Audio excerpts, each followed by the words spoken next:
It's our version of Super Tuesday here at Crain and Company. To my left, former Michigan quarterback David Cohn. To my right, former Western State Colorado wide receiver and my biological brother, Blaine Crain. As usual, guys, we're going to deliver like a midwife today as talks have heated up between Deion Sanders and the Cowboys. It's real. The divisional round of the NFL playoffs are upon us, and we're going to debate how we would handle the viral Eagles fan that was talking trash to the female Packers fan. Blaine, can you tell the good and beautiful people how the chat and the polls are going to work? Yeah, what's up, chat? Hit that like, hit that subscribe button. If you donate on topic, it will get read. We're going to have multiple polls during this show. Multiple polls where I give you each an answer. It's usually going to be one of us, and you need to pick the winner of that poll. So make sure you pick me. Obviously the smartest and the best looking, and no one's denying that. David, you tree of a man, tell me about that hot take hotline. We will be taking your live calls on the hot take hotline. Those lines open at 3:50 Eastern, 2:50 Central. The number is 1-855-236-3228. You get a 60-second shot clock. Call in, share your hottest take. All right, my ankles are out. It's time to get emotional today on Crain and Company. Put those things away.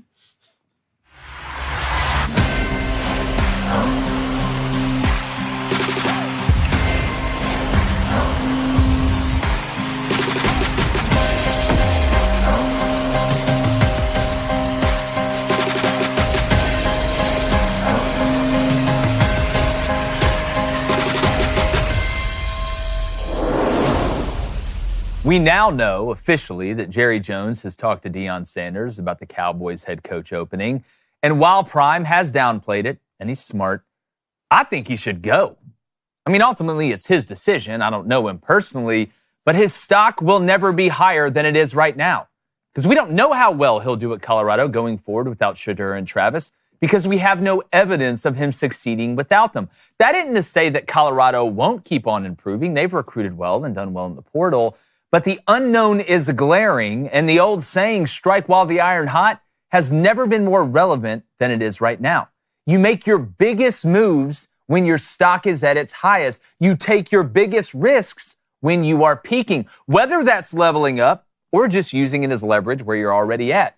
Now, Deion Sanders was an absolute dog in college, but most of his fame was garnered in the NFL and Major League Baseball. And to me, he fits the league perfectly right now. He doesn't love recruiting, and in the league, you don't have to. He has tons of cachet that even the best players in the NFL playing today still respect. Now, working for Jerry Jones is a tough gig, and Troy Aikman alluded to that yesterday. We'll play the video in a moment. But it does seem Jerry Jones may be a little desperate, and there may never be a better time to be able to do it your way in Dallas under his ownership. Now, I have my doubts about that still, but if anyone can do it, Prime can. And in my opinion, he should. Let's go ahead and play the clip of what Troy Aikman said last night about Mike McCarthy being removed or mutually parting ways. Let's get his take on it. Play the clip. I don't think Mike will be out of a job for too long, but this job's as coveted as any because you're going to run the Dallas Cowboys. In what direction do you think they ought to look? Well, I thought Mike McCarthy would be the head coach, so this is a bit of a surprise for me today that he's not going to be. And what went into those conversations that Schefter talked about, I'm not exactly sure, but it suggests that there's not a real plan. I mean, and the fact that they haven't had the opportunity to maybe interview a Ben Johnson and some of these others, Aaron Glenn. I think that what Schefter said as far as Kellen Moore being a candidate, that seems logical to me. A guy who has familiarity with the building. He's worked obviously with the Cowboys and with Jerry Jones, and they know each other very well. In fact, when Mike McCarthy got the job, it was told to Mike that Kellen Moore would be the offensive coordinator. So that's how much the Jones family thinks of him.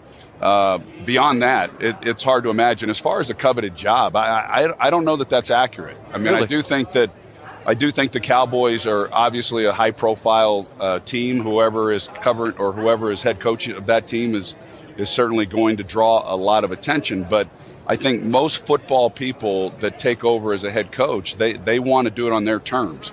That's fair. That's hard to do. And it's, if you take a Dan Campbell, for instance, is Dan Campbell if he's with the Dallas Cowboys? It's hard to imagine that he is. It's hard to imagine that a lot of these coaches might be. So I love the Dallas Cowboys. I played there for 12 years. I wish them well. But to say that it's a coveted job, I'm not sure I would necessarily agree with that. Wow. And look, nobody has more sources in that organization than legendary Cowboy Troy Aikman. David, we've talked about this Deion Sanders, the Colorado thing as a hypothetical. What do we think about it? But now the report comes out that there's actually been a phone call. Even Deion Sanders even reacted to it. And I've said that I think working for Jerry Jones, exactly what Troy Aikman said, it shouldn't be that coveted of a job. But with the way this has gone down with Mike McCarthy, and as old as Jerry Jones is, now he's rich enough to live forever if there's a pill that can keep you alive forever, but I don't think there is. How do you feel about the Deion Sanders situation? Should he go to the Cowboys? And is the time right now, if you're ever going to be able to put your foot down to Jerry Jones, is that this moment? Well, the equation to me seems quite simple. Either Jerry Jones is the problem, his current management style is what's holding the Cowboys back from being able to win Super Bowls, which that is the standard. And if that's the case, then it doesn't matter who the head coach is. Deion Sanders doesn't put you any closer to winning a Super Bowl. I hope that's not the case. I have a lot of respect for Jerry Jones. Won 3 Super Bowls, but it doesn't bode well when the guy who was your franchise quarterback, Troy Aikman, comes out and says something like that. I almost couldn't believe it when I heard this news this morning. Or the flip side of that equation is, well, Jerry Jones is not the problem. They're just doing what most of the teams around the league are doing, and that's not winning Super Bowls. At which case, I'd still question why you just fired a Super Bowl winning coach who took you to the playoffs 3 consecutive years. So if there's an alternate proposition in there, something like, well, you know what the play here really is to get Deion Sanders, and what we would do is we'd trade Dak Prescott, and then we'd also draft Shedeur, and it would be a 2-for-1. Look, Shedeur Sanders might end up being a great NFL player, but to say that he's so generational that somehow it's worth the risk, or that the Cowboys' entire future hinges on getting Deion Sanders to coach in the NFL for the first time in his life, and then also have Shedeur Sanders, the rookie quarterback, and that's going to set you up in the NFC. I don't know. That seems like a more risky proposition than what you already had to begin with. Yeah, and to your point about Jerry Jones, he has been they've cycled through coaches. They've cycled through players since they won their last Super Bowl. So if we're, again, I'm not a mathematician, but I do know what a common denominator is. And it seems like the common denominator is Jerry Jones, and there has to be some type of shift with his methodology and thinking. And maybe, zebra never loses his stripes, whatever. But we could be at a point where maybe this is that moment from a Deion wanting to take the job standpoint. And just because Deion takes the job if he does for the Cowboys, doesn't mean that they draft Shedeur. I think there's a world where Deion is more valuable than Shedeur in the NFL, even though I'm not the biggest fan of Dak Prescott. Blaine, I want to stick on with you. Should Deion leave Colorado? Because again, I don't want Colorado fans out there to think that I'm saying that they're going to fall off the map losing Shedeur and Travis. They bring in Caden Salter through the transfer portal. They've recruited well. You got Juju Lewis coming out of high school. But now would be the time. If Deion was ever going to make the jump, because nothing is guaranteed going forward, nothing is guaranteed in the NFL, but what if they go back to winning 3 games or 4 games? If you're Deion Sanders and you get offered the job, now, people talk about the Rooney Rule. You have to interview a couple minority coaches. I don't think that's what this is. Do you take it if you're Deion? Yes, I think it's not even a question. The real question is Deion going to take the job and let them not go get his son? I think Deion only takes his job if it's almost a guarantee that they're going to get Shedeur Sanders. I would be surprised if he took the Cowboys jobs. Remember, he said he wants to coach both of his sons, so we'll see about that. But there's no way Prime's going to take the Cowboys job and them not go get Shedeur Sanders. How they're going to get him, I don't know. We'll dive into the numbers another time. But if I am Prime, I'm leaving Colorado. Why would you not leave Colorado? You'll never be hotter than what you are now. You had a Heisman winner, probably the number 1 pick. We can talk about him and Cam Ward, and a top 5 pick in your son. If there's ever a time the skillet's popping, baby, the grease is hot, and you need to go get out, and you can coach America's team. But I know, David, he's not going to take that job unless there's a guarantee that they're going to go get Shedeur Sanders. Okay, so he said, let's get into it another time. I think let's get into it now. Let's play this scenario out because I've said for multiple years that Deion Sanders is a daddy coach. He got into coaching because he wants to coach his sons. I've seen it through rec leagues my entire life. I wasn't critical of that. Hey, I think we need more fathers involved in their son's life. But that seemed to me what is the case. So now that there's an opportunity when both of them could go to the NFL to work it out to be able to coach him, it seems likely. Two things here. One, like I said, I've seen this going around online here. Trade Dak Prescott to the Titans for the number 1 pick so that you go get Shedeur and a couple Sanders. Again, a guy, by the way, maybe it's true Dak Prescott can't win a Super Bowl. Maybe that's true. He's still really, really good. Was really good at Mississippi State. He led the NFL in passing touchdowns just a season ago before he got injured. Let's just all keep that in mind before we just bury the guy. Or what I was talking about with Blaine earlier today, what if there's a John Elway, Eli Manning situation where Deion just says, hey, I'm going to take the Cowboys head coaching job. Shedeur, when you go out, you just say you're not going to play for whoever drafts you, and you're just going to come play for the team I coach. Well, I mean, there is precedent. We hear this in law all the time. You know, when you have precedent, you have ammunition, and there is a precedent for that. And it was the Manning family, you know, a very reputable brand, just like the Sanders family is a reputable brand. And I think that trade possibility is legitimate, though, because if you're the Cowboys and you want to totally not rebuild, I don't think the right is the right word, but if you want to shift. If you want to change the direction that you've been going, because Dak Prescott has a huge contract that he really just got. So I don't know if there'd be a better time to make that move right now. You get rid of Dak Prescott, you get rid of Mike McCarthy, you bring in Deion Sanders, you bring in a new quarterback.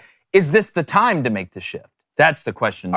You think the Titans would trade the first pick for Dak Prescott? I think that I actually believe, now look, they got to have a GM, you know. They got to hire a GM first, but I think it's plausible.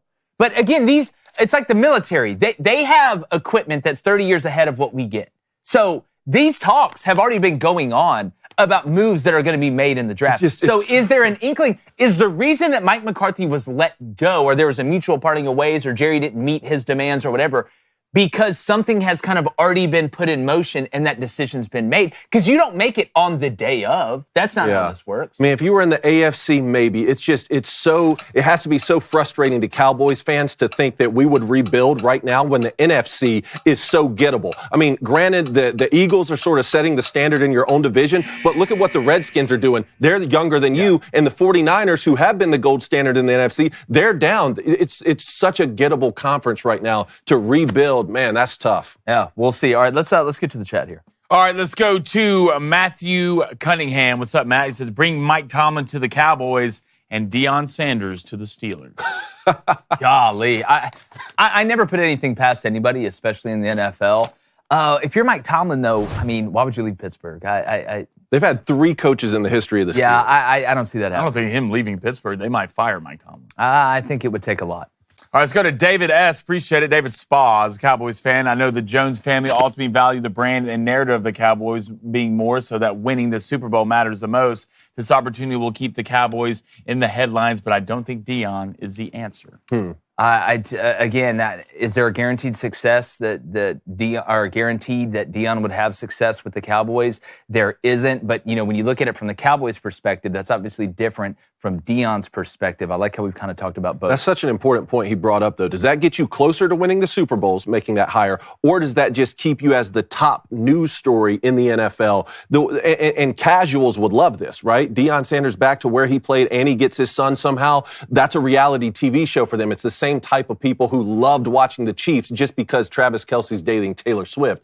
That's not the concern for most Cowboys fans. They're trying to win a Super Bowl. Yeah, there's value in both. Remember, if you donate and it's on topic, it will get read. Let's go to Russell Lee. Jerry Jones needs to be bought out of the NFL and have new owners and a winning coach that wants to play for the Dallas Cowboys. Jerry Jones is the only thing holding the Cowboys back. I think you can hope that, and you're probably right, but I think Jerry Jones is the one that's going to make that decision, and I think he's going to have to be dead before he's not the GM and owner of the Cowboys. All right, let's get to the poll. We got to move. All right. Will Deion Sanders be the next head coach of the Dallas Cowboys? Yes or no? We got a close one here, fellas. No, 52%. Yes, 48%. Awesome. All right, let's move on. We had a big game last night.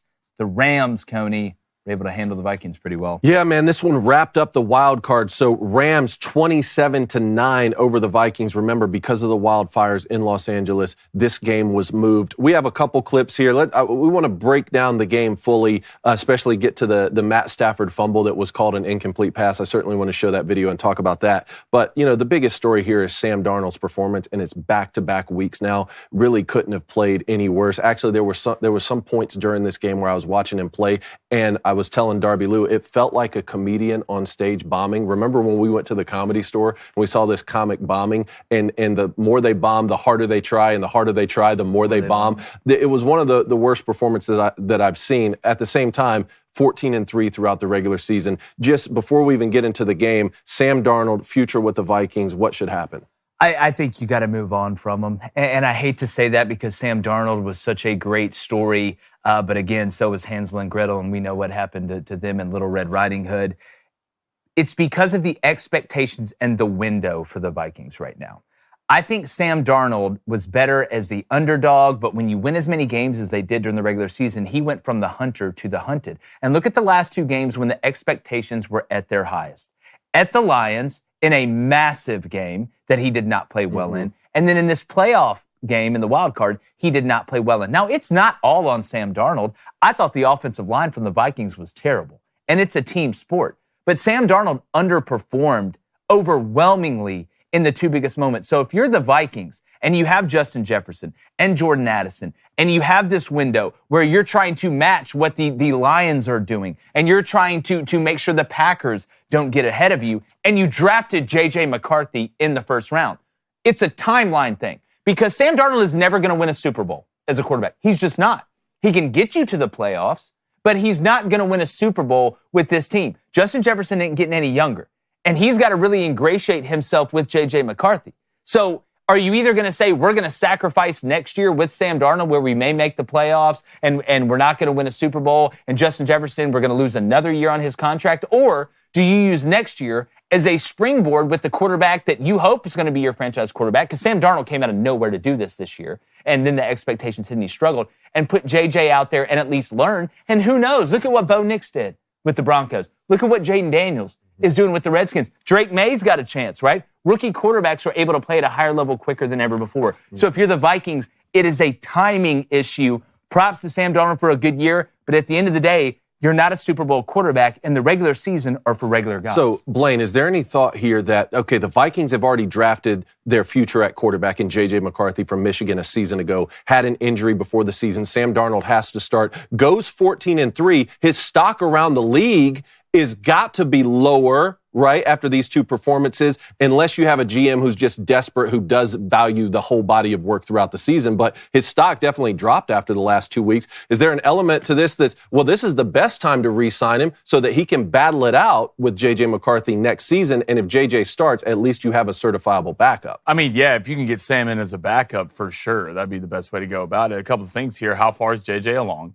And the second thing is, it doesn't help your cause when guys like Bo Nix and JD are out and doing things they're doing like rookie quarterbacks. It's time. The J.J. McCarthy era has now begun for Minnesota. But I will say this right now, Sam Darnold, if he doesn't stay with the Vikings, is going to be the most sought-after free agent quarterback in the NFL. I'm talking $25 million, $30 million. Still, though, after the last two performances, you think? Yes. I mean, we can talk about guys choking late in the season. There's plenty of other quarterbacks that do the same thing. We talk about them almost every day. Hell, we talked about two guys yesterday, and they're in the MVP race. But I will say this, Sam Darnold will be making a lot of money somewhere being a starting quarterback, being there. Because at the end of the day, you can say what you want in the last two games. He lost a lot of money. But the season says for itself. These numbers say for Sam Darnold can do it. And if you don't have your guy at quarterback yet, why not get a guy like Sam Darnold to come in and fill that spot? Well, the Rams looked really good. I said yesterday they need to make it a priority to protect Matt Stafford. He only got sacked twice. Meanwhile, to your point about the Vikings not protecting Sam Darnold, he got sacked 9 times. I do want to show the play that was initially ruled a fumble. This would have given the Vikings a touchdown, I believe, to tie the game at this point, or potentially be down 3. It was overturned. It was an incomplete pass. Can we just watch this? Because I'd love to hear Jake's perspective as a defensive coach. Let's go and play it. You can see he's tackled. He's going down. That's a fumble. Incomplete. To me, dog. That's a fumble to me. That's a shovel pass. That's incomplete. Like so again. Are you saying it's an incomplete pass? And they did rule it. Just let everybody know, which they should have. They ruled it a fumble on the field in real time. The defense recovered it. They were able to return it for a touchdown. I can understand, and we can have an argument about whether or not it was a fumble. But where I really draw the line is that's intentional grounding if it's not a fumble. Play it again. Let's see who's close. Play it one more time. They said, oh, boys, in the area. Matt Stafford wouldn't know if Warren Buffett is in the area, and you're basically in the backfield. To me, it's either intentional grounding or it's a fumble. Because if that is not a fumble, and you're saying, all right, his arm is going forward, what happens if I'm running with the ball and I am a runner, and I know he's a passer here in the pocket, and I stick my arm out to get the first down, somebody, as I'm sticking my arm out, hits the ball and the ball falls out. I actually think if it was ruled an incomplete pass originally, and I know they're not supposed to do that, they're supposed to let the play roll out and then go look at it. If it was ruled an incomplete pass originally, and then they still went to review it, I'm fine with them keeping the call on the field. But since it was ruled a fumble on the field, I don't think there was enough there for me to say, all right, that is indisputable evidence. When Matt Stafford's eyes are down, he has no idea who's in front of him, sticks his arm out and drops the ball. To me, he dropped the ball more than he threw it. You ruled it a fumble on the field. But people will say I'm a defensive guy. But guys, the Vikings, they had to have that. They literally had to have that to have a chance in that game. This would have been ruled a fumble 10 out of 10 times when I played football, for sure. But by the rule, not a fumble. Shovel pass going forward. And it doesn't matter if you're looking at the guy or not. Puka Nacua is in the area. Which intentional, we can get to intentional grounding. That's the worst rule in football. Yeah, well, if you sack me, you already win. Like, can I just throw it? Or no, if it's an incomplete pass, you already win. Can I at least throw it away? Yeah, that's an offensive. All right. Again, the ruling on the field, I think, to me, it was just at the borderline of not indisputable enough to overturn it. When are you going to realize that the rules are built for the offense? I say that all the time. They want people to watch every the single games. day. When I walk outside my house in the morning, I scream to the neighborhood that the rules are built to help offense, and it is in every sport. Yeah. All right, let's preview these divisional matchups. Go ahead and start with the Rams and the Eagles. Yeah, the Rams, again, with all the moving parts, the wildfires, they had to go to Arizona. Matt Stafford kind of talked about that after the game. It was an incredible performance, and now you're playing the Eagles. And when I look at this game, a lot of people, are going to say, all right, the Rams came in with the lowest scoring offense points per game at 21.6. The Eagles got the best defense in the NFL heading into this thing. The Rams are going to struggle to score. But when I look at this Eagles team offensively, I don't think the Rams have to go score 31 points to win this. Jalen Hurts didn't look great. I know they played small ball with him coming off the injury. They were able to kind of dominate up front. Packers weren't able to move the ball at all. But I think the Rams have enough guys with Kyren Williams, with that offensive line, with Puka Nacua, with Cooper Kupp, some of the other pieces they have, to put enough points on the board to win a 20-17 game. So I think this is more about, can the Eagles, who have some dissension in the locker room right now with A.J. Brown not getting the ball, reading books on the sidelines. I don't care what Sirianni says to defend it. It's obviously not just smooth sailing. I think this game may be kind of built more the way the Rams have to have it built, as opposed to what we've seen the Eagles in the past, where they're lighting up the scoreboard and they're the Globetrotters. They are more of a defensive team in general, and especially right now. So I would not be shocked at all if we look up in the fourth quarter of this game and it's 17-17. And if you're the Rams, now that you're fully healthy, I mean, that's really all you can ask. All right, so after what the Rams did last night, Blaine, that line right now is -6 Philly. Obviously, they'll be at home. You like the line or no? I like the Rams. I like the Rams. The Rams are a hot team. Money line or plus the 6 points? Plus the 6 points. And if you're a betting man, I'd go ahead and buy that up to 7.5, depending on the odds. Rams are a hot team right now. Matthew Stafford keeps playing like this, and that defense keeps playing like this. And what we saw from Jalen Hurts from a quarterback standpoint, he did not look great. I would lay the money with the Rams. All right, you've got the Chiefs and the Texans.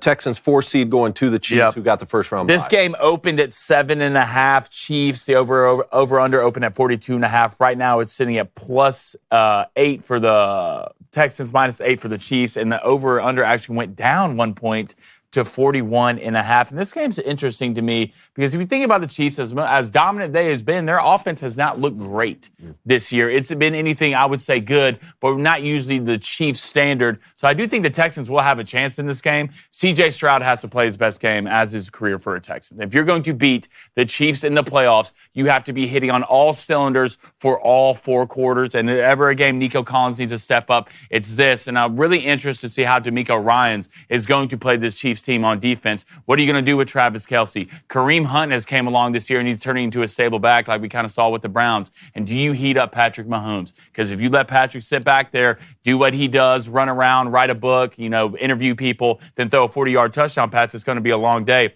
So something needs to go right early for the Texans to be in this game. C.J. Stroud has to be the guy that we saw almost in the second half versus the Chargers. You like the 7.5? I think this is going to be a blowout. It's one thing, you dress one way to go eat at the Mexican restaurant or Applebee's or Chili's. You dress another way when you're going to eat at a super fancy restaurant. This Chiefs team dresses a totally different way in the playoffs. Talked about Travis Kelce. I think you're going to see him really kind of get back into form. I think he's been biding his time a little bit. Not that he went trying in the regular season, but there's a reason the Chiefs are back-to-back Super Bowl champions. We talk about Sam Darnold kind of folding under the pressure and the Vikings offensive line kind of folding. The Chiefs elevate their play.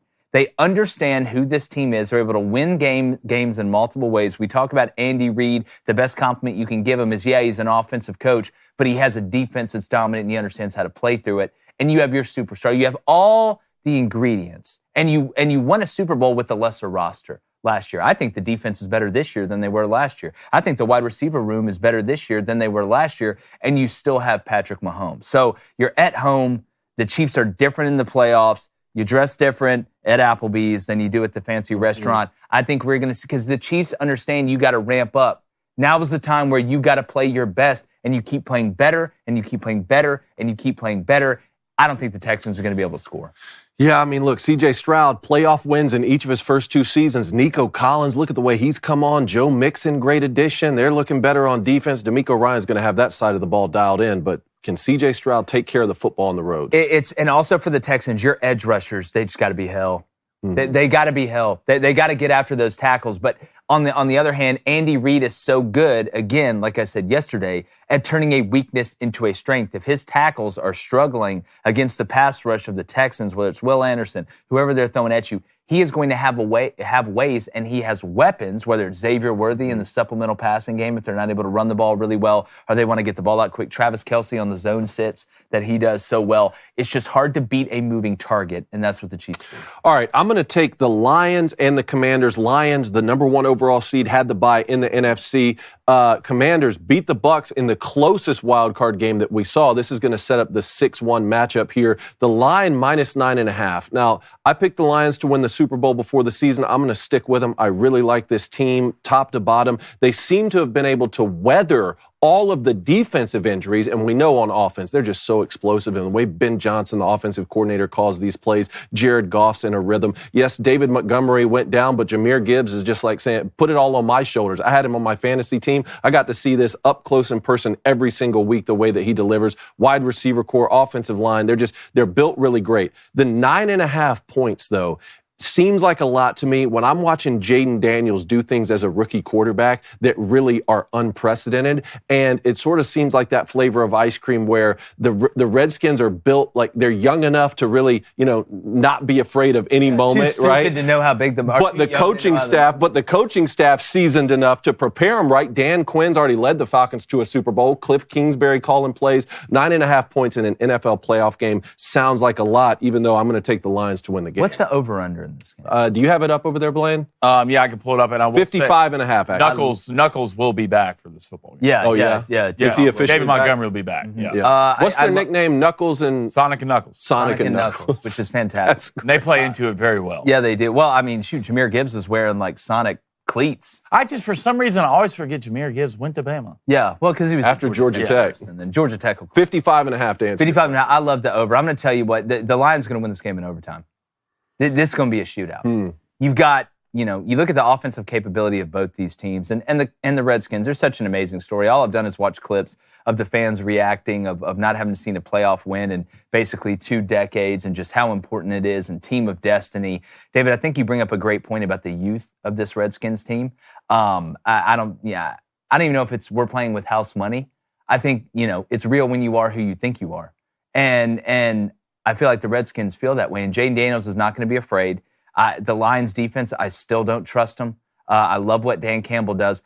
I actually think the Commanders are going to be the Redskins are going to be leading in the second half, and the Lions are going to come back and tie it, force an overtime, and win in overtime. I think this game will be a higher scoring version of what we saw with the Packers and the 49ers last year, when the Packers really should have won the game. 49ers come back and find a way to win it. Last one, obviously, we previewed the Bills-Ravens yesterday. There's a breakout on our YouTube channel. Please go check that out. But the line hasn't moved. Ravens on the road still favored by 1 point. That over-under line is 51.5. You're liking the under in this because of the 2 high-scoring offenses? Well, I had a bookmaker at a really high level. When I started the J-Boy show, who's been on many shows. Y'all know who he is. I'm not going to say his name because I didn't ask him if I could say this. Say it, dude. He told me when 2 great offenses are playing each other, take the under. When 2 great defenses are playing each other, take the over. And at first you would think that would be counterproductive.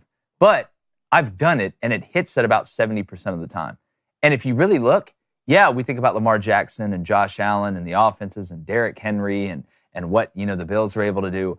But these are time of possession teams. Like, this isn't a super quick strike situation. They kind of smother you in a sexy way, if that makes sense. So I like the under in this one. As far as betting aside, I'm not touching this, dude. I would not bet aside in this game. If I had to bet anything, I would bet the under at 51.5. Just the Ravens and Bills smothering somebody in a sexy way, I tell you what. Isn't that amazing? Well, it's just this game. If you have any over-under bets that are hitting at 70%, please text me before every game. I'm trying to win some money because every under hit. You call me a liar? No, I'm saying you're stretching the truth a little Hey, bit. that under did hit. 70%. I'm saying it's about, I haven't done exactly the amount of, but it goes through all sports. For sure, I get what you're saying. Like it hits, let's just say over a 50% rate. Maybe that's a better way to put it. Again, I don't have it like 69.4 and I rounded up 0.6. So say the FBI is going to show up to our studio. It's like Robert. It's like Robert De Niro. Good. I have questions for the FBI. How much do you bring into the regular season game into this matchup? Because the regular season game was 35-10. Ravens beat the Bills. I'm pretty sure Derek, that thing ran for over 200 yards. Lamar had a great day. I get the Bills are a good team, but the more I look at this, the more I like the Ravens. I just don't know how the Bills are going to stop them. I don't care where it is. You can jump through tables. You can do whatever. I don't care. Sooner or later, Derrick Henry and Lamar, who do the Bills have other than Josh Allen? They got good players. James we're Cook, talking about Deion Coleman. Superstar. James Cook's a really good player. Good player. I think the tight end room for the Bills is pretty good. And the defense, they're sporty, but you brought it up earlier. Like, how do I feel about the regular season compared to the playoffs? Well, look at Lamar and Josh. Like, look at them in the regular season compared to the playoffs. That's what I love about matchups like this. It's like when James Franklin plays if James Franklin played Brian Kelly, somebody's got to win a big game. I love when this situation happens because somebody who hasn't really done it a lot in the playoffs, somebody's got to win this. Now, they may both play bad. I don't know, but I don't think taking the regular season score of that game, especially when you look when it was played, the circumstances are different, is going to tell you exactly what's going to happen in this game. And when you look at the track record of Lamar and Josh in the playoffs, I mean, that plays out. I just wonder if the NFL playoff committee took into account the head-to-head at all when they set the matchups. Yeah, who knows? Points per game difference, the entire thing. It's just a joke. Don't be offended. Yeah, it's all on the script, as Cone put on social yesterday. All right, I want to get to the chat in a second, but first, let me tell you, look, if you're tailgating at the game, if you want to cook something on game day, we got the national championship, which we're going to live stream from Mission Cigar and Social on Monday. You want to have good food, and that includes meats, all right, and even some seafood. And if you want a company that prides themselves on American sourced, all right, so it's American families that are running these farms, and just quality products. Our friends at Good Ranchers, they've been a sponsor of ours for years. Yep. I mean, we absolutely have, I feel like eating pretty much every different which way you could eat some of the Good Ranchers meat. It's absolutely fantastic. And as we welcome a new year, we want to make sure we're creating a healthy habits, enjoying more moments with family, and spending less on dining out. When you choose Good Ranchers, like I said, you support local farms across America. Each cut they have is free from antibiotics and hormones. Whether it's chicken, Whether it's steak, whether it's even fresh-caught seafood, I'm telling you, it is a great company ran by fantastic people, and the food and the quality is out of this world. So during their New Year, New Meat special, subscribe to any box, do the Butcher's Box, and use our exclusive code DailyWire, all one word, to claim $25 off, free express shipping, and your choice of free ground beef, chicken, or salmon in every order for an entire year. If spending more time with family, spending less money, and going out to eat and enjoying quality, nutritious American food is on your resolution list this year, then be sure to visit GoodRanchers.com. Use that code DailyWire today for a meat that delivers just that. GoodRanchers.com, American meat delivered. All right, let's get to the chat. Then we got to move on to a little bit of Punt or Go. All right, first of all, let's get to this poll. What game is most likely to be an upset? Texans, Chiefs, Rams, Eagles, Lions, Commanders. Y'all have any feel on this? Which one is most likely out of those four to be an upset? I say Rams, Eagles. Rams, Eagles, Texans, Chiefs, Lions, Commanders, Dave. Man, give me... I'll take Washington. All right, Texans, Chiefs, 15%. Lions, Commanders, 22%. Rams, Eagles, 63%. Yeah, man, Rams look good. I'm telling you, and the Eagles on Sean offense. McVay, Matty Stafford. Yeah. Let's go to BL. What's up, man? He says Chiefs one and done this year. Too many close games. It's going to come back and bite them in the butt. Mm-hmm.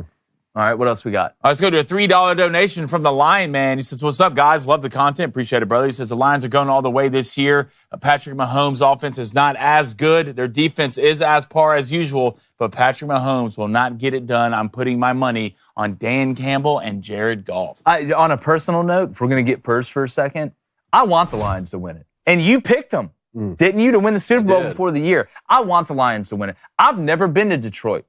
Never been there. But I've got no attachment, to it. But I just like the Lions. And I think that just goes to Dan Campbell. What Dan Campbell has done, he's just made the Lions so likable. Because it feels like Dan Campbell is just kind of like one of us. We all played for kind of the coach like that. It's like they say, some coaches wear the white hat, some coaches wear the black hat. I just like what Dan Campbell's doing. And their GM, all right. Brad Holmes, too. Yeah. Done a great job. All right, let's get to a little Punt or Go here, D. All right, Punt or Go. First one up here. Can we bring up Blaine's tweet talking about the college football playoff semifinal viewership? All right, I'm going to read Blaine's tweet here. Only 17.8 million people tuned in to watch Penn State Notre Dame in the college football playoff semifinal. That's a sharp drop from the 27.8 million who watched Michigan, Alabama. Remember, that was one of the most viewed football games of all time.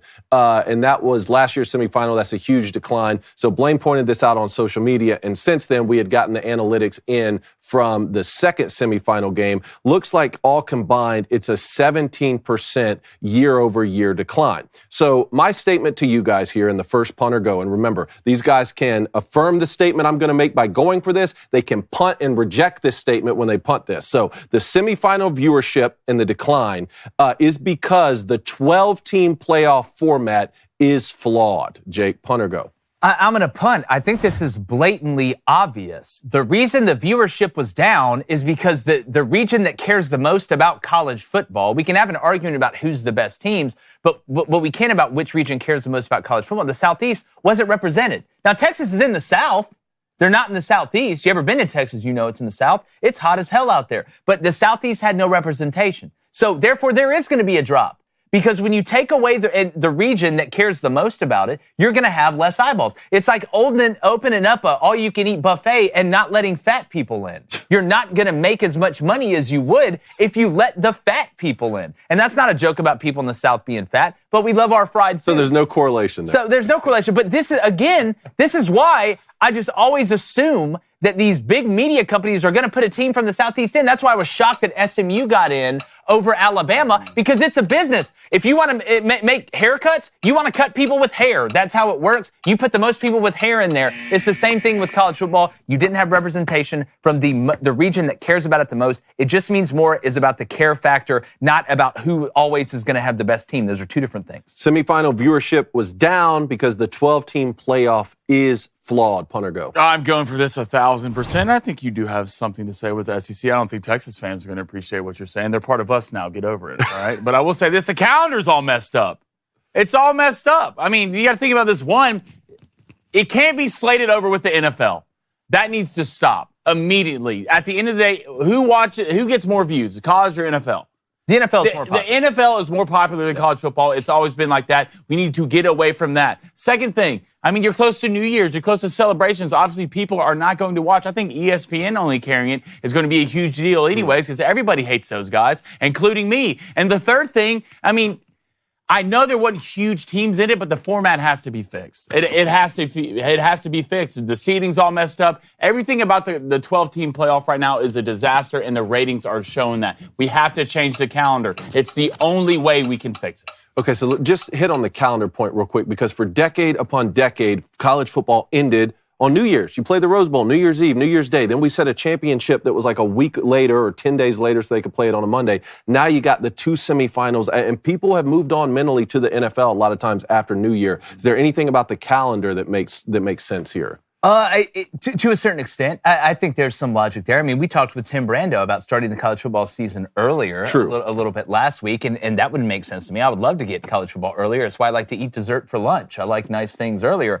But I don't think that's the main reason. So you mean to tell me, even if they played the exact same games on the same day, and it was Georgia versus Ohio State, and it was Alabama versus Texas, you would have had that same viewership?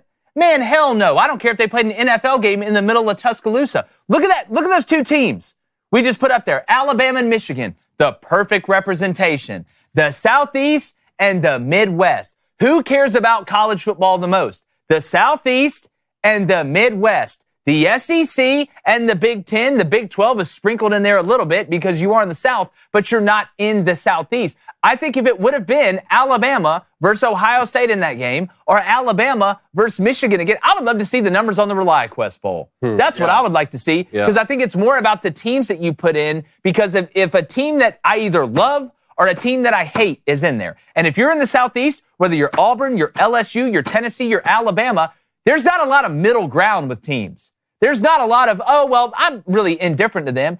I hate this team or I love this team. Either way, hate watching and love watching, at least you're watching. That was the problem.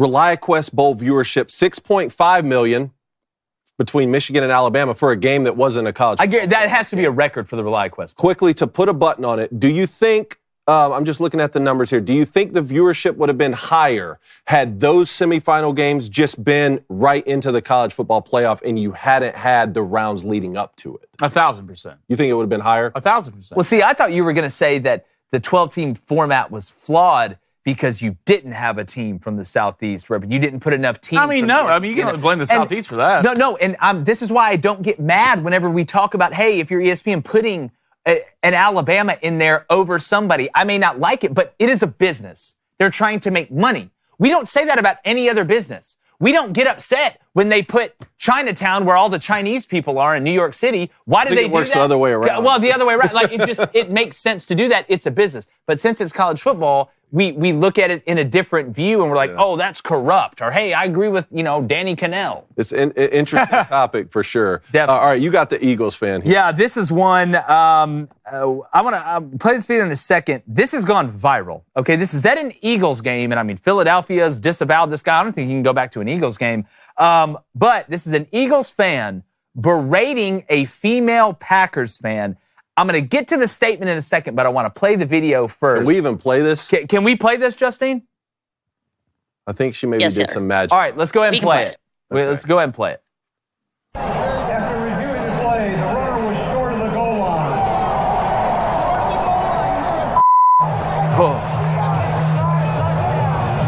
So he's swearing at her, called her this.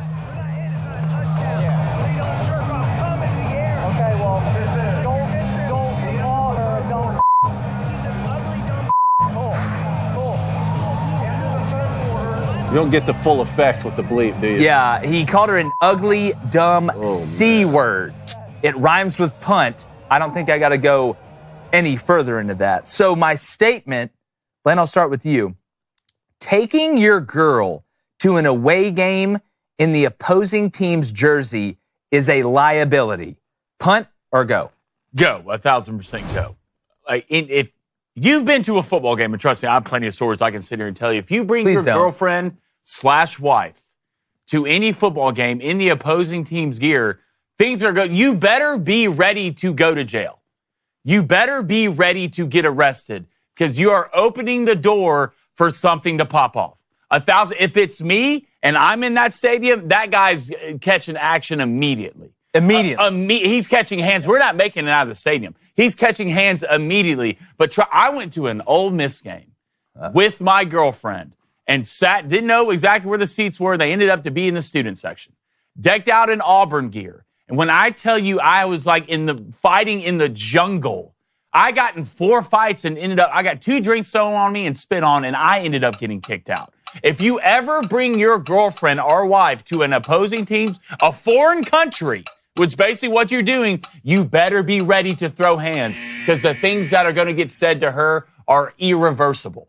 Irreversible. Yeah. And it's the truth. It's like taking your wife to Iran and not putting that blanket over with the eye holes cut out. I'm not going to do that. I wouldn't do that even if she didn't have to wear the blanket. Coney, taking your girl to an away game in the opposing team's jersey is a liability, punt or go. Punt, what are we doing? Where are we at in society where I can't even take my wife to a football game or else she gets spoken to this way? I took my wife to her first Michigan game. Texas fans were in the section. We're best friends now. I got his number. We may launch a startup together. I don't know. Okay, shout out to Texas fans. I don't know what's happening in Philadelphia. Now, I will preface this by saying I don't know what happened before this video started. Yeah, if you want to go sit in, say, the family section of an NFL stadium and you're talking all sorts of trash, best believe they're going to have something to say to you. My point basically is there is a line, right? Like, I'm not saying I would have thrown hands at this guy if he looks down and says, hey, your wife looks ugly in a crimson jersey, right? But there's some stuff that you can say where I'm sorry, I'm going to have to get physical, which that begs an interesting conversation I think all of us should talk about here, which is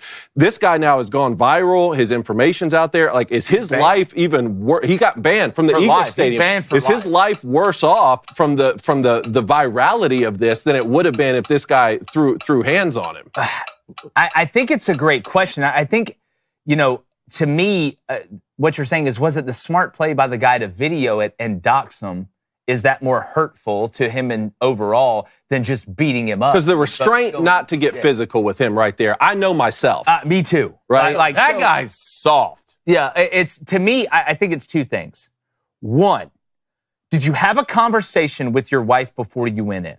Did you have that conversation saying, listen, I work for the city council. You're wearing a Packers jersey. Yeah. If I get into a fight and go to jail, I'm going to lose my job, but I will defend your honor. Is that worth it? Or would you rather me do that, keep my job, and then I don't beat up or fight in your honor? I don't know which is worse. I even put on social media, I don't know what's worse. The guy who said it or the guy who didn't make him pay for saying it? Because again, Cone, like you said, I know myself. I know myself very well.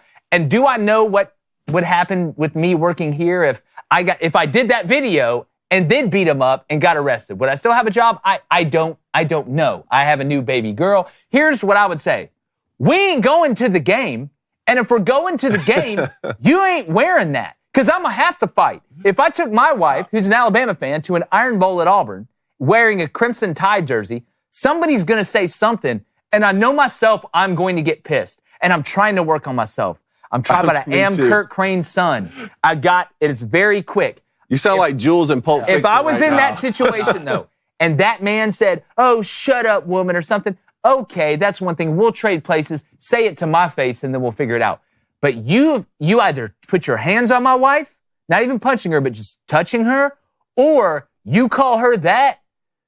I'm about to test your gangster. That's what we're going to find out. One thing, because you did mention the term doxing there. I just wanted to get this out because someone did post this guy's name and information. It was like a LinkedIn profile or something. And the person who posted that got all sorts of hate saying this is so beta of you doxing this guy when he had like one too many beers at a football game or something.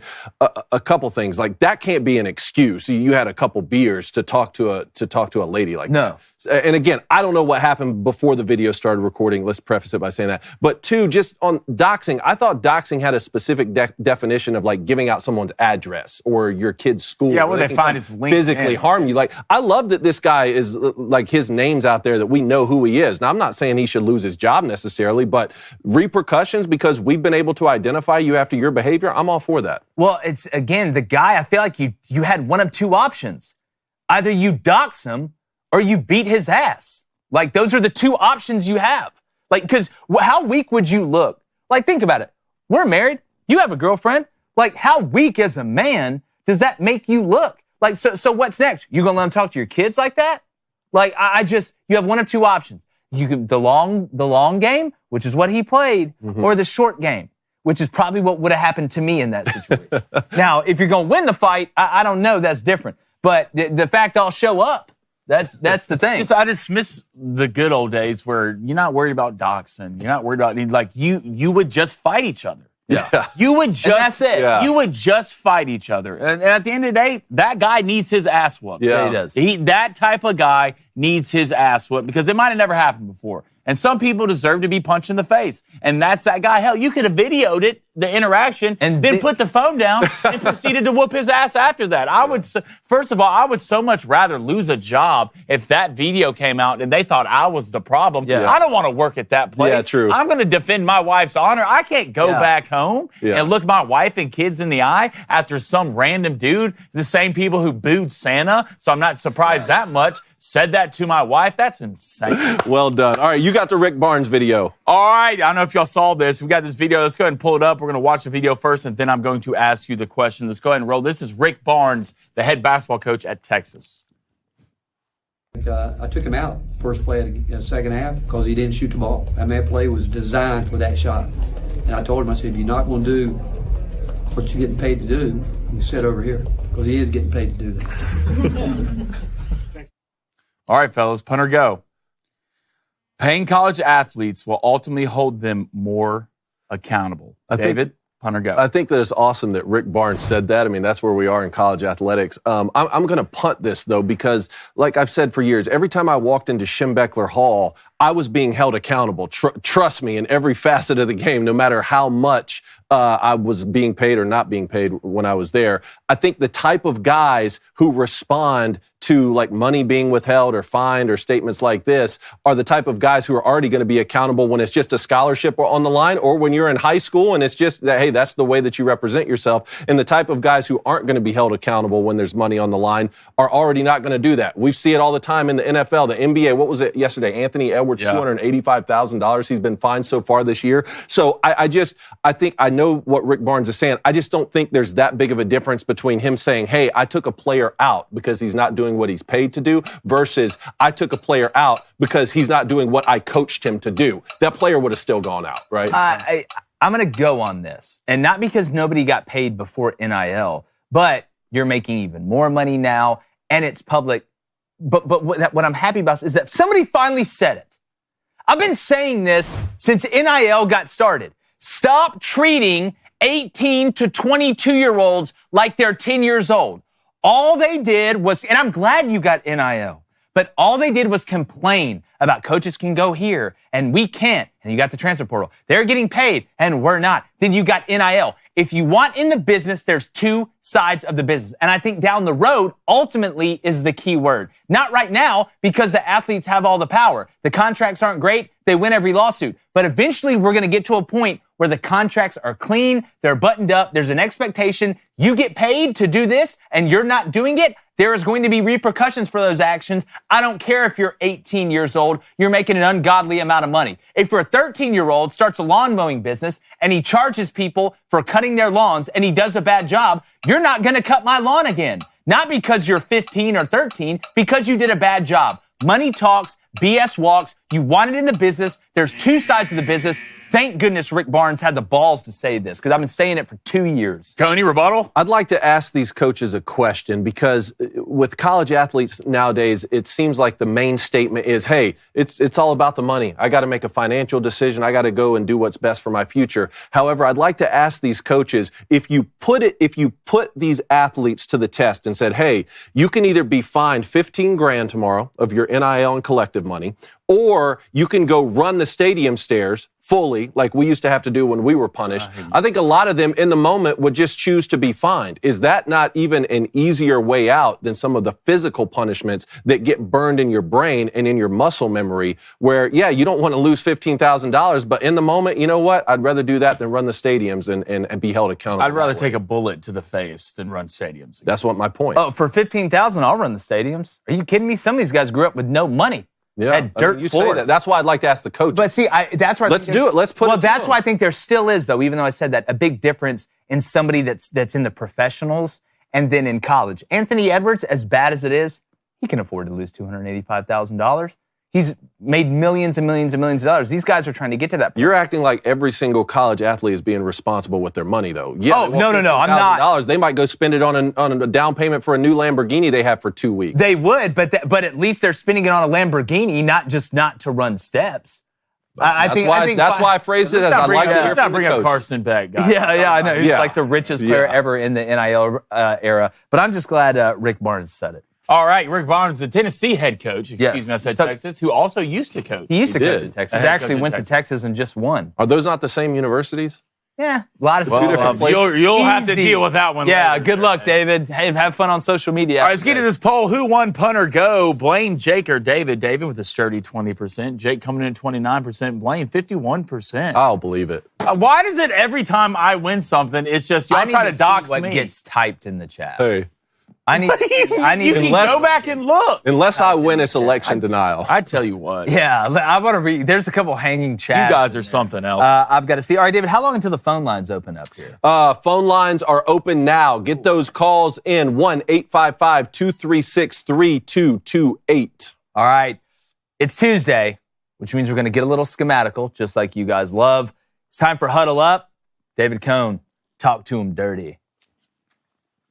Huddle up, Bills fans. Let's get an 11 personnel and go gun, bundle left, wide, Z return, Ricky, mesh X over. Huge 55-yard touchdown for the Bills in the wild card round here. Let's break it down. So it's 3rd and 6. The Bills come out in 11 personnel. So that means 1 running back, 1 tight end, and they have 3 wide receivers in this bundle left wide formation. So bundle equals bunch with tight condensed splits to the other side. And you add on top of that, look how far split this running back is. He's almost over the bunch formation right there. That's a great indicator. You're going to get some type of drop back pass. That's exactly what we get here. Ends up being a 5-man route, which means we only have 5 to block. We're in Ricky pass protection here. So the offensive line is all alone. They need to alert any sort of pressures we might get. The Bills elect to run a mesh concept with crossers underneath. They have the X on the over route, and they have the running back on this rail route. So there's a lot going on. Josh Allen has plenty of options depending on pressure and coverages. The Broncos go with man coverage. And I want you to watch here. Watch how this motion affects the man responsibilities right at the snap. You can tell the defense is passing off responsibilities post-snap to keep from getting picked, to keep these rub routes from happening, which is what the mesh concept is there for. But no one reroutes Curtis Samuel, the X right there at the point. And look at this little bit of hesitation right there means you're already beat on the over. From there, great throw by Josh Allen, great route by Curtis Samuel, turns a big gainer into an even bigger touchdown because of the athletic move. Offensive coordinator Joe Brady, one of the best offensive minds in the game. I can't wait to see what he brings to this game against the Ravens coming up in the divisional matchup. This is 11 personnel, gun, bundle left wide, Z return, Ricky, mesh X over. Great stuff, Coney. Joe Brady, who I think should be the next coach of the Saints, it just makes too much sense. So there was a couple things, and we were talking about this play the other day, and even watching it again. Can we just put up the start of that? Just the start, if we could just fast forward to the start where we're showing. I would treat this as empty as a defensive coordinator. Just because the back is outside of the framework. Yeah, keep going. I want to go to the back view here, right? Just keep going right here. I would treat this as empty because really what's the difference between where the running back is here, and he's even with the quarterback, and where a guy in the slot would be? Yep. From where you're at in the formation, there is no difference. So the empty check would already happen. It's man-free is what it is. And you bring up a great point because whether you're running man or zone, you have checks to certain things in defense because defense is reactionary. That's why the play calls are shorter for defense than they are for offense because we have to react to things that you guys give us. So whether you're in man or zone, you see that cluster or bunch or whatever y'all want to call it, and we would have a Pinot check where we would press the point like they are.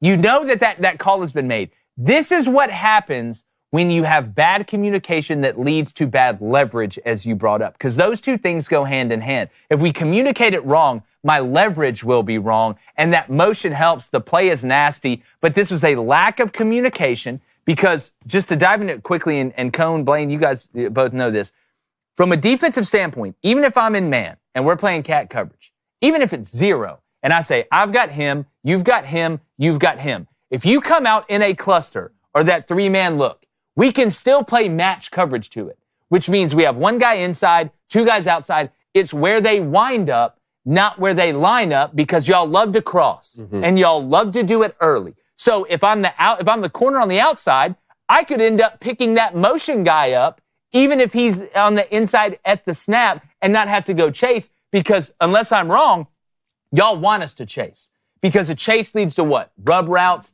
and picks. That's why you match coverage.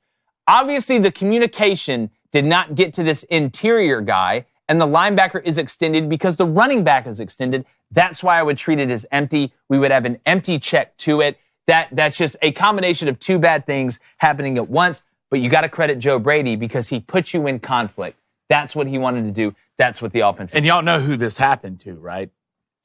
I mean, one of the best cornerbacks in the NFL.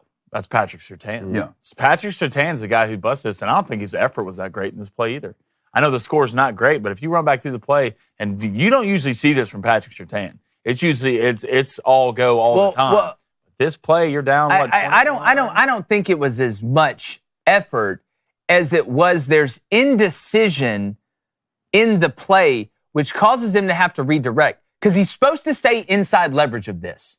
If you stay inside leverage of this, you can run with this. Now, if they weren't matching coverage and the outside guy had to take him, you would do what we call tailpiping it. That's what you see on a lot of mesh routes. But once he lost leverage, you basically can see in his body language, he goes, oh, God, now I have to turn. I've turned, I've lost leverage.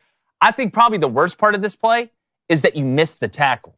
That was probably the worst part at the end. And that's what you're talking about? No, that was the effort I'm talking about. I just think he missed the tackle. I don't think it was an effort. Tough. How you beat this is you got to get pressure on Josh Allen, because if the Bills are going to run a 5-man concept and have a concept this complicated against man coverage, someone's going to be open. Let's say he does the right thing. Then Josh Allen is either going to pick apart the mesh, which are the crossers, or if you come up and you press, he's going to have the running back on the rail route. There's almost no chance that he doesn't find an open receiver unless you're able to get him off his spot somehow. Yeah. I'm getting out of man coverage so quick if I see this. Well, you have empty checks that are zone. You have empty checks that are man. You carry a couple. I want to we talk about winning the water cooler here. I want to explain something to our viewers too. If that wide receiver on the weak side, so on the solo side, was at the numbers or on the bottom of the numbers, and everything else was the same, even though the running back's extended, I would think this is quarterback run, because you are trying to clear everybody out, get that linebacker extended, because you can still run power out of this. You can still run a lot. Hell, you could run power read, putting the running back in motion right there if you wanted to. But since that wide receiver, and this is a lesson for everybody out there, since that wide receiver on the solo side is so tight, you're telling me it's a pass, because you would not bring that DB that close to the box if you were running it with Josh Allen. Now, if that was Quinn Ewers, I don't care if the wide receiver was outside. I'm guessing it's a pass, because Quinn Ewers, there ain't a lot of quarterback run designed with Quinn Ewers. So there are a little bit of giveaways here, but that was absolutely nasty by Joe Brady. And again, I hope, I've heard Aaron Glenn, we've heard a couple other guys. I hope Joe Brady ends up at the Saints. Yeah, no doubt. All right, let's get to the phone lines, guys. We're going to go to the Hot Take Hotline again. Get your calls in, 1-855-236-3228. You got 60 seconds to give us your hot take. We're going to start with Gus in Columbus. Gus, you excited for this national championship coming up? Well, it's the Statesboro Slinger picking up the phone in a big spot. Gus Johnson. My hot take is the Buckeyes minus 16.5. We don't need Maserati Marv anymore. We're going to blow the doors off those lucky ducks over there in Notre Dame. Give me a score. Give me an actual score. You'd like a minus 16.5. Give me a score. I'm going Buckeyes 34. Notre Dame 14. Look, man. That just doesn't sound crazy. It does not sound crazy to me at all. It's just, we previewed the game. If you haven't seen our game preview from yesterday, I'm telling you right now, it's better than anybody else's preview you're going to find out there. It's a breakout we have on our YouTube channel. But Ryan Day could go from the outhouse to the penthouse pretty quickly. And I think honestly, a good question here, is this the easiest game? And I hate to use the term easy. Is this the best situation from a stylistic and game standpoint that Ohio State has been throughout the playoff? Is Notre Dame more beatable than Tennessee? Is Notre Dame more beatable than Texas? I think we talked about the bracket strength. Mm-hmm. We looked at the left side of the bracket and said, oh my God, it's murderer's row. We look at the right side and we're like, oh my God, it's tulips, dandelions, rainbows, and kisses. I think that's legitimate. Ohio State minus 16.5 is plus 200. Okay. Plus 200. Really, that's really not that high. I thought it. Still a hot take though. Yeah. I'll give him that. Because what's the line at right now? It's a touchdown over the line. 8.5. So it's a little bit more than a touchdown. All right, Gus Johnson with the first hot take of the day. We'll fake see. Gus. Ryan Day needs to quit using the beards. I wish he just let it go white, man. Yeah, I wish he just stopped talking to people at continental breakfast in hotels. Just let them eat. All right, that line's now open. Let's get a caller on it. In the meantime, we're going to go to Thad in Kansas. Thad, 60 seconds. What's your hot take? Boys, congrats to Jake on the and welcome to Girl Dad Life. Yeah. Blaine, congrats on the continued uncle status, and same to you, David. Hope the beers were good. Viola, thank you. Celebration, Spitzbuben were sent today. They should be there Friday. New kid in Spitzbuben. God, doesn't get any better. That's how war started. Typically, the kid happens because of Spitzbuben. You're right. I don't know if people know that. It's true. It's true. That's how I got my daughter. The hot take I got is that Russell Wilson should be extended as a QB2 and make way for Justin Fields as the QB1. I 100% agree with that. I 100%. Wasn't that the plan this year? Agree with that. Didn't they try that? Well, Russell was hurt at the beginning of the year. Justin did it, and they were like 4-2, weren't they? I think Justin Fields. I always think about this question: is who would I rather defend? If you said, Jake, you're playing the Steelers, would I rather Russell Wilson be a quarterback, or would I rather Justin Fields be a quarterback?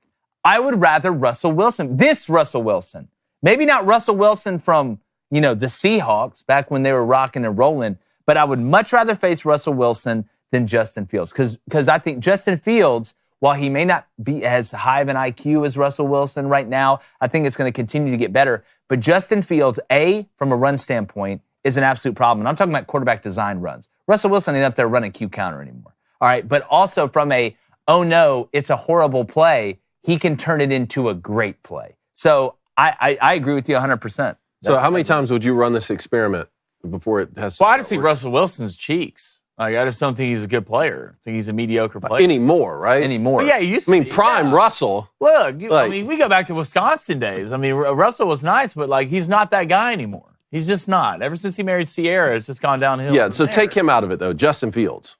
Franchise guy? No, not at all. I think Justin Fields is an okay player. I think he experimented. Yeah, he can run, but he hasn't shown me enough through the air. If I'm the Steelers, I must be honest, I'm going to get rid of both of them. I'm going to get Sammy D out of the Minnesota. I was just thinking you were going to say that. All right. Hey, yeah, that's right. We can't win in the playoffs. Let's go get Sam Darnold. 14-3, baby. 4K. Yeah, in the regular season isn't the problem for the Steelers. Look. Not at all. Mike Tomlin's been in the playoffs more than any coach in the history of the world, apparently. Well, Sam needs more than one chance in the playoffs. Well, you're right. He's only been in the league for how long? How long has Sam Darnold been in the league? People got to give him. They gave him a chance. He went 14-3. And then what happened? Yeah, he had a couple bad days. And couple bad days. I can't believe I'm hearing this from you. Bad days. You won your seat on the city council, but you ran for senator, and they find out you dress up like a woman on Thursday. I don't know. Which I don't know. Maybe in some places that's how you win. That sounds awfully specific. Tuesday. All right, that line's open. Let's get someone on it. In the meantime, Justin in Washington, what's your hot take? Hey, guys. Well, as a self-professed fair-weather Tennessee Titans fan, you guys kind of triggered me a little bit, saying that they might trade the number 1 overall pick for Dak Prescott. After I just watched this team trip over its own testicles for the last few years. I know the feeling. Bad decision after bad decision after bad decision. The idea that they would trade for Dak Prescott with a team that's clearly not ready to win now would blow my mind. What they actually should do is trade out of the first pick for more picks, build a better team, stink for one more year, and then try to get your quarterback next year. Wrong. Well, all right. So, Justin, let me ask you this. Who would you play at quarterback next year? Are you still going to let mayonnaise and bananas start throwing it to the other team the whole time, or what are we going to do? I would, because my objective is one of two things. Either one, stink, which Will Levis has proven he can do, Or number two, find out that you have something in this rookie that you haven't really had that much time to watch. Teams are giving up on quarterbacks so fast now. We almost saw this happen with Bryce Young in Carolina. Tanking. I think you're describing tanking. Well, it's again, I never said I agreed that the Titans should do that. I just wonder. Wait, we did a putter go segment where you said the Titans should trade out of the first pick. No. I'm talking about to get Dak Prescott. And when I was talking about them trading out of the first pick in general, and Justin, I think, agrees with me, they should trade it out. I just wonder, what if you were to somehow trade it with the Cowboys, not get Dak Prescott, and just get great value, but then who would they be trading up to get if you're not going to move your quarterback? I don't think you'd trade up to get Travis Hunter. That's why I said the Raiders. That's what I think about was the Titans. Some of the most bang for your buck that you can get is with the Raiders because the Browns are sitting there at the second pick. I don't think they're going to do anything with Deshaun Watson, even though we can have that debate that they probably should and he's washed. But to me, if I was the Titans GM, which, hell, I don't know. It's still open. Speaking of LinkedIn, I may send you got the haircut for it. Tyreek Hill, good. Aaron Rodgers. That's a compliment. That's a compliment. Let's get the toxicity team together. Aaron's done. That's Aaron Rodgers, Tyreek Hill. Who else can we throw in there? Aaron's going to go find an uncontacted tribe somewhere. I don't know. Antonio Brown's on a generational run. Tennessee fans, I can't lay this out for you. Can you say Titans fans? Say Titans. Titans fans that live in Tennessee, I don't even care. All right? You go draft Cam Ward. Was that sign language? Yeah. Go draft Cam Ward. Okay? I don't know how to make it easier. That's not what that generational. I wonder what that says. Generational talent. You're going to be blind. Can you generational Someone talent. find out what he just said in sign language, please. Generational talent. I'm telling you, Cam Ward is the guy. He probably said peanut butter and butter. The guy. I hope. I need to take picks or anything like that. You go draft Cam Ward. Disagree. You go draft Cam Ward. That line's now open. Let's get someone on it. We're going to go to Tyler in Oregon. Tyler, 60 seconds. What's your hot take? Hey, guys. First of all, Jake, congrats on the new family. Love Thanks, it. brother. I just want to say that as a Cowboys fan and an avid Jerry Jones defender for many, many years, this team has no immediate future. I just can't figure out what we're trying to do. From the all-in comments and not going to get a guy like Derrick Henry for relatively cheap to signing Dak and CeeDee Lamb to these big extensions, that money just seems to be going out the door. Dak can't stay healthy long enough in order to be able to work out his contract. I think he's played 37% of his snaps or something since getting his new contract. So that's very concerning. No future there at quarterback. You're better off promoting a coordinator, saving money, and being the Week 18 Chiefs and trying to get a quarterback such as Arch Manning. No Cam Ward. Sorry, Blaine. No Dylan Gabriel. No Quinn Ewers. Okay? You have some pieces. Keep building up. O-line, defense, quarterback. Quickly, is Jerry the problem or not? Is Jerry the problem? He's getting to be the problem. Yeah, you just said why he's the problem. You literally just said it. You don't go sign. Did we just draft Arch Manning to the Cowboys? He hadn't even thrown a pass yet. Didn't he date one of the cheerleaders? It makes sense. Look, I is he? That's what I heard. Tyler, I think the best point that you made, and that was a point that Troy Aikman was making, is that there doesn't seem to be a plan. There's no method. You don't let Mike McCarthy interview for the Bears job, then you basically let him go. You either are rebuilding or you're reloading. You're one of the two. What are the Cowboys doing? What are they doing? Nobody knows. So I think Tyler's best point was it feels like there's no immediate future because there's no long-term plan or even short-term plan. We're talking about Kellen Moore being the head coach. That's what we're doing? That's the answer? I got a lot of respect for Kellen Moore. But to me, I don't think it's just the head coach. There needs to be a seismic pole shift. Either you blow it up, okay, and you've got pieces. You've got more pieces than a jigsaw puzzle. And you start building for the future. Maybe Sam Darnold should go to the Cowboys. Maybe that should be the play. And you start stacking them and racking them, and then you go get the quarterback. But at the end of the day, it just seems so unorganized for a businessman that has had so much money or made so much money on being organized and having a plan and building for the future. Jerry Jones seems to have no plan and no impact on some sort of strategy going forward. It just looks like they're throwing darts at a dartboard. Jerry Jones is making bad business decisions. That's what he's doing. In football. And you don't sign Derrick Henry. Hell, you have a chance to sign Saquon Barkley. Who were the running backs for the Cowboys this year? Rico Dowdell? That's the best we have. You have a chance to Pollard. You let Tony Pollard go. Tony Pollard's playing for the Titans. You have a chance to sign CeeDee Lamb and another piece for cheaper money if you just get it done. But no, you wait too long. You have to pay him an extra $15 million. Jerry Jones is making bad business decisions. Sooner or later, if that's happening, there's no reason for him to stay. I know he owns a team, but it's a Joe Biden situation. Buddy, you're too old. You're too old, and everybody can see it. We got to push you out. Well, I don't know. At least door. I can understand what Jerry Jones says when he talks. Yeah, don't do that. Speaking about sign do you see him? Do you see him in the show? In Landman. At least he's acting. He's a great actor. Go do that. At least he's acting. Yeah, I mean, go do that. I mean, at some point, you just can't keep doing this. Yeah, because it's a disaster. Emphasize the ass. And you must be the Monopoly guy. That line's now open. Let's get someone on it. We're going to go to AJ in Georgia. AJ, what's your hot take? Hey, fellas, congratulations, Jake, Uncle Blaine, Uncle Dave. Congratulations, guys. Yeah, buddy. Real quick, umbrellas are the worst inventions ever made. Wearing socks with sandals is perfectly fine. Plain salted potato chips and sunflower seeds are better than any other flavor. And Notre Dame wins national championship 27-24. Will Howard throws 3 picks. Get off the line. I don't even know. Get off the line. First off, that's how you do a hot take. Yeah, I don't even know if Notre Dame's the craziest take in there. I don't know. It's not. It's the sandals with socks. If you wear socks with sandals, you should be investigated. I don't mind the potato chips. What was the first one? He said umbrellas are the most overrated invention ever, which I don't know about the that beef either. with umbrellas. Didn't see that come. I didn't see that one come. I didn't have that one on the. What other card. options do we have? I don't know. Stay Raincoat? inside. Notre Dame wins by how much did he say? He said 27-24. Okay. Listen, with this Notre Dame team, man, like anything can happen because they play complimentary. That's not even like sandals with socks. No. Don't. Why? Yeah, why that one was the most. Why are you wearing sandals? Wear Wear tennis shoes. Wear shoes. Yeah. Why they even made Crocs, socks? dude? You know, it's just if you wear socks with Crocs, it's on side. I'm fighting you. No, you're not. I'm fighting you if you wear socks with Crocs. All right, unless you have the unless you have the thing whipped back on the back to where it holds it in. If they're ready to, if they're go mode, so we're go mode. Hold on. Wait. Yeah. Oh, you're good. Oh, come on. If they're go mode, I understand it. You're a real one. If not, I can't respect Get you. out of here. The line for you is so blurred sometimes. It's just. All right, boys. That's it for call-ins today. Great Thank y'all calls, for guys. calling in. That was. God, now I'm just thinking about socks. Oh, what a hot take. We ended on a good one. Yeah, we did. All right. Plain potato chips.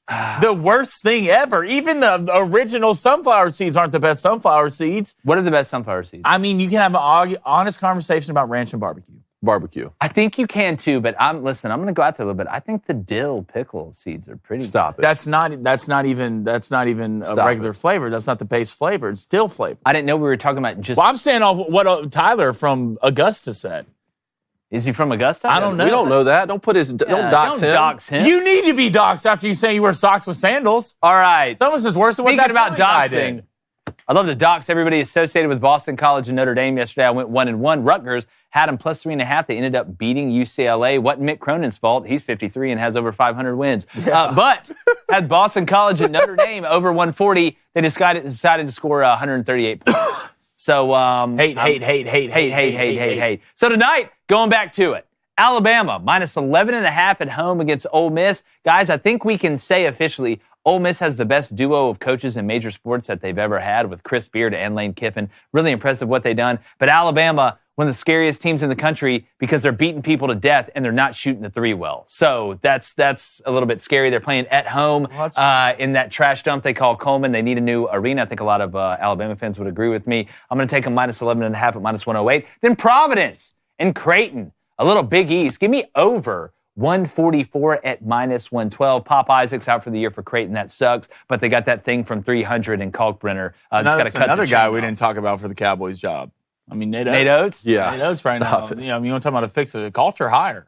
This is a cool matchup where the state of Alabama against the state of Mississippi tonight. Yeah, Alabama taking on Ole Miss, Auburn taking on Mississippi State. I'm going to parlay the two Alabama schools, Bama and Auburn, together, money line. That's plus 264. And then Florida hosting Missouri. I'm going to get them money line as well. No, hold on. Not money line. Minus 10. Minus 10 at minus 110. All right, rough day yesterday. I feel like I got jumped by a bunch of esports players. But anyways, we're going to take it back to today. Illinois minus 3 in Illinois. You got to figure it out. Help for that later. Just don't even put the S. Why is it there? Well, the way it's pronounced is Illinoy.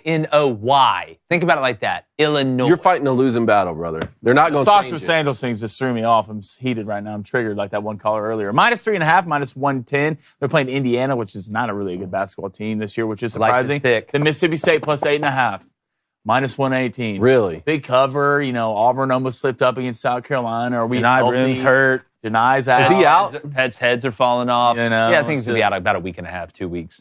Well, it's a good cover right here. Good cover right Lose here. by We 6. can both win here, Dave. Yeah, lose by 6. We can both win here, Dave. All right, what is Ace got?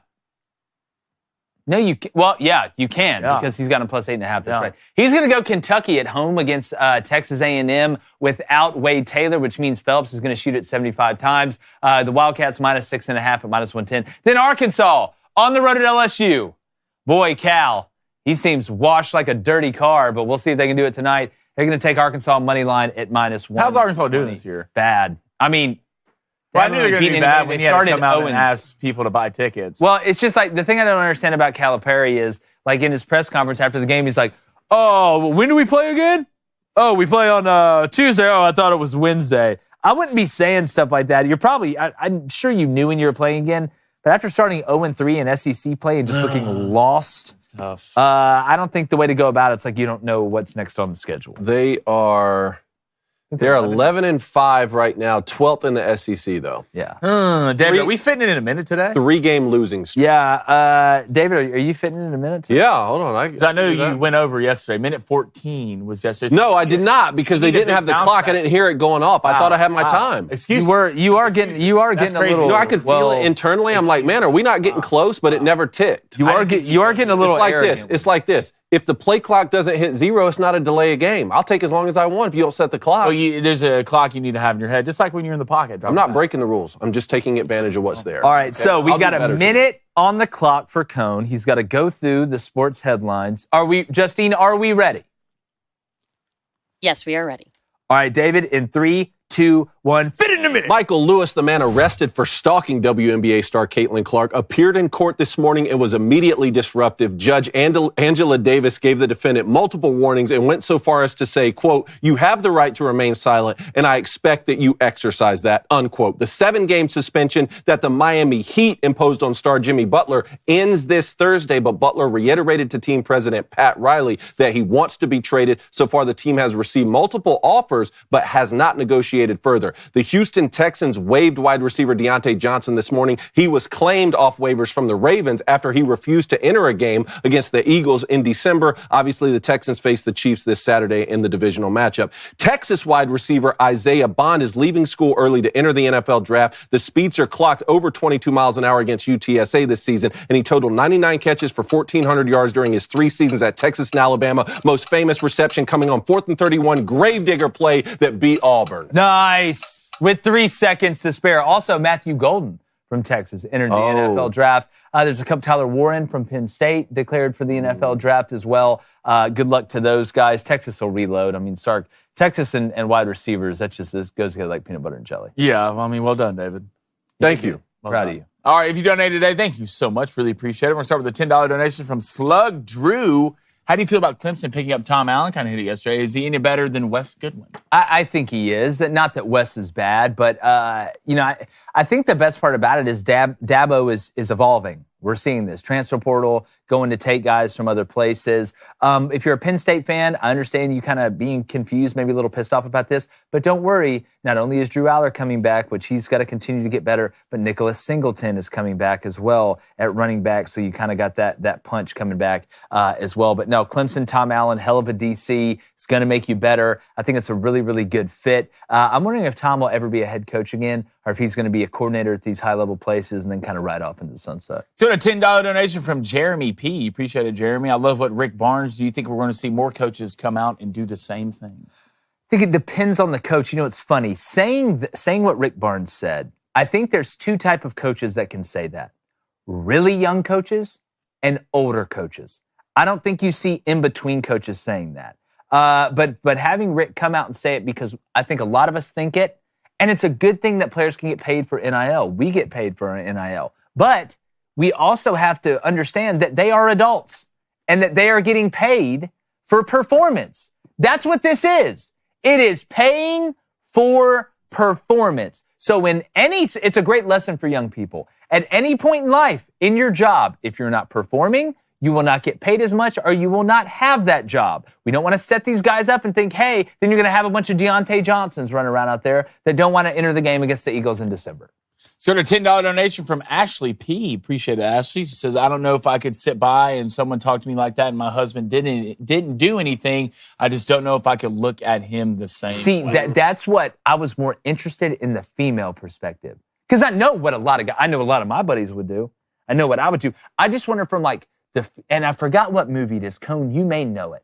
But it's the movie where something happens and they're eating dinner and the guy doesn't do anything about it. And the girl just is like, I don't want to date anymore. I forgot what movie it is. I'll remember it probably on the ride home. From the female perspective, are you staying with that guy? Is that your guy? You trust that guy?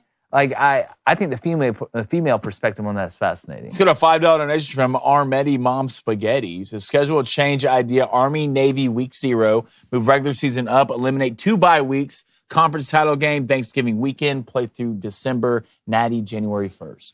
That's cool to let Army Navy kick off the season. Well, that could be a way to get it all by itself still. As a standalone. But she said week 0. So, would it be Army Navy and then, Notre Dame play or Florida State? Week -1, Jake. Week -1. Week -1. But that could solve a few things. One, that could be the kickoff to college football season that still allows Army versus Navy to be all by itself. Because again, we've got to trample on that middle of December date if they're going to move up at all. But also what that could do is Army and Navy are now in the same conference. We almost had a situation this past time where they hadn't played yet, but we're going to face each other in the conference championship game. That would take away that problem. Yeah, I agree. I don't hate that idea at all.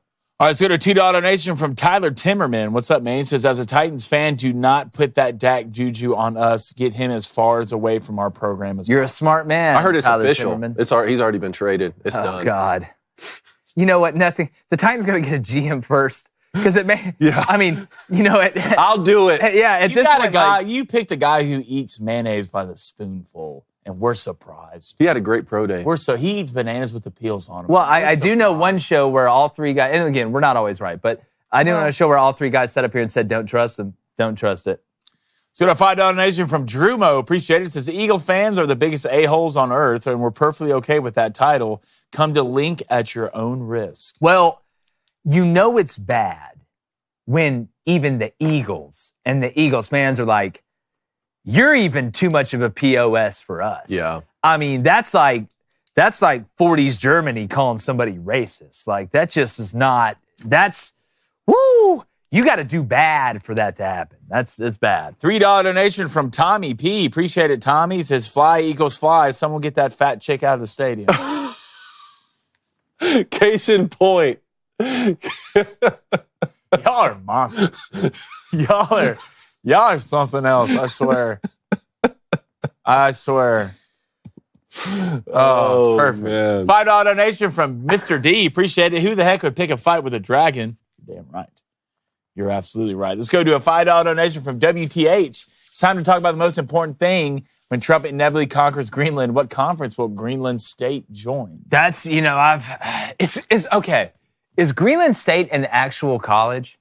Is there can we just look that up? I know we're running out of time, but if they did, and I've always thought this, I think the only way we'll achieve world peace, and it would still be vitriol, but in a different way, is if we spread college football all over the world. Even in the Middle East. Okay, hold on. The Afghanistan Tech. It's fake. It's fake. But there's got to be a big college. Yeah, here's the name of it.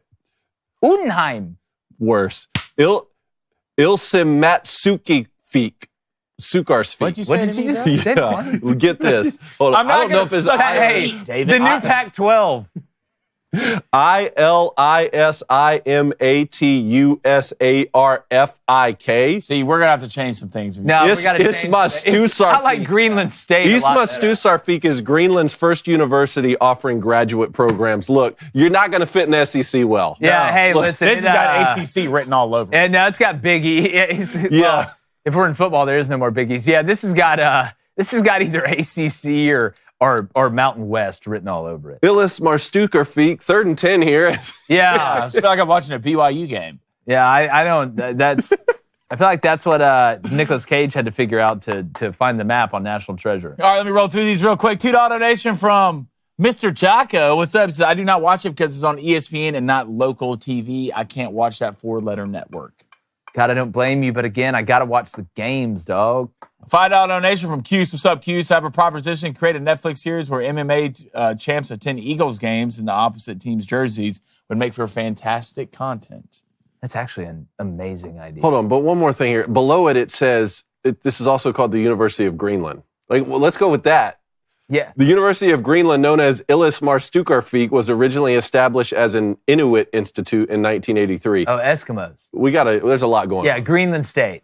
That's what we're going to call you. Yeah.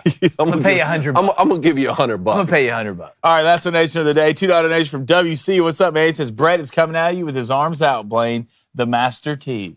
Look, I'm all for it. Yeah. I'll just spin around in circles in my house and do it. We going to see. All right.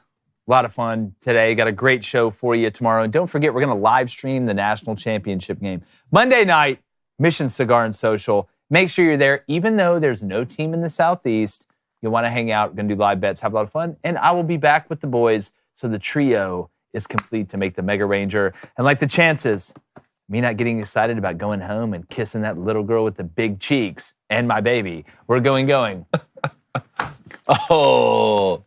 You know what? Go. Pipe up, son. No, just pipe up. Go ahead. Pipe up, son. Yeah, good. Wow, strong man. Real strong man. Watch me walk away. Yeah, go on. Get out of here, gay dragon.